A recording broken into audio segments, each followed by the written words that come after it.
ফকিনীর বাচ্চা, তুই মোবাইল কিনবি, তোরে 10,000 টাকা ধার আমরা কেন দিব? আর 10,000 টাকা ধার দিলে জীবনে শোধ করতে পারবি তুই? এই তোর কাছে আমি টিয়া ধার চাইছি, তুই তো আমার 10,000 টাকা একবারই দিবি। মামা বাড়ি আবদার, ওরা একবারে টাকা দিব। এখান থেকে বেরো, নাহলে লাথি মেরে বের করুন কিন্তু। যা।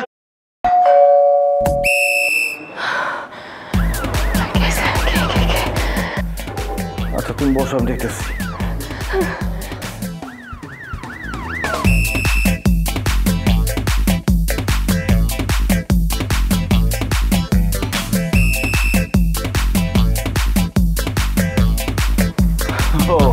ওবায়দুল, আসসালামু আলাইকুম কাকা। ওয়ালাইকুম আসসালাম।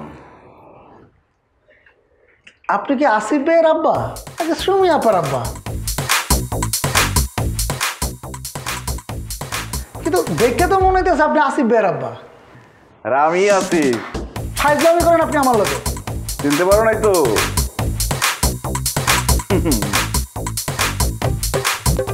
আসলে হয়েছে কি, থিয়েটারে ভর্তি হয়েছি, অভিনয় করবো তো। বুড়া মানুষের একটা চরিত্র পেয়ে গেলাম, তাই বুড়া মানুষ সাজছি। তুমি চিনতেই পারো না, দেখছো? আচ্ছা আচ্ছা আচ্ছা, কি কবি ক?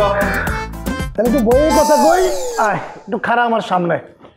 কিরে ওবায়দুল, তোর এত বড় সাহস, তুই আমার সামনে পায়ের উপর পা তুলে বসছস, আবার তুই দোকান করতেছস, লাথি মেরে ওরা তুমি। এই এই খবরদার, আমার শরীরে টাচ করবি না, একদম পা কইটালাম। একটা কাম কর, আমারে 10,000 টাকা দে, একটা মোবাইল কিনবো। এই ফকিনীর বাচ্চা, তুই মোবাইল কিনবি, তোরে 10,000 টাকা ধার আমরা কেন দিব? আর 10,000 টাকা ধার দিলে জীবনে শোধ করতে পারবি তুই? এই তোর কাছে আমি টিয়া ধার চাইছি, তুই তো আমার 10,000 টাকা একবারই দিবি। মামা বাড়ি আবদার, ওরা একবারে টাকা দিব। এখান থেকে বেরো, নাহলে লাথি মেরে বের করুন কিন্তু। যা।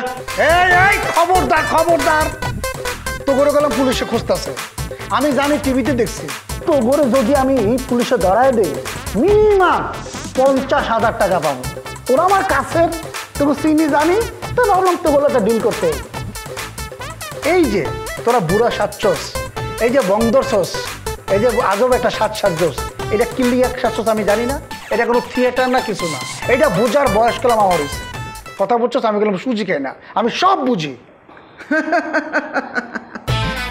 বোকা, তোর মোবাইল লাগবে আগে বলবি না? বাজার করতে গেছিলাম, মোবাইল একটা নিয়ে আসতাম তোর জন্য। যা। তাহলে ছোট ভাই না, বলতেই পারে। 10,000 টাকা করে ব্যাপারে দিয়ে দাও দিয়ে দাও। 2, 3, 4, 5, 6, 7, 8, 9, 10। যা মোবাইল কিনবে। দেখি ওটা কত? 5,000 টাকা। একদম পুলিশে ধরাই দেবো, পুলিশে ধরাই দেবো গেলাম। আসিফ ভাই, এখন আপনারা নিশ্চিন্তে থাকতে পারেন। এই ওবায়দুল যতক্ষণ পর্যন্ত গেটে থাকবো, ততক্ষণ পর্যন্ত পুলিশ কেন কোনো কাকপক্ষের ভিতরে ঢুকতে পারবো না।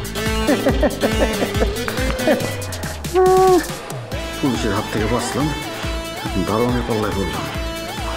দারোয়ানের বাচ্চা তোর এম্বারে মামনা।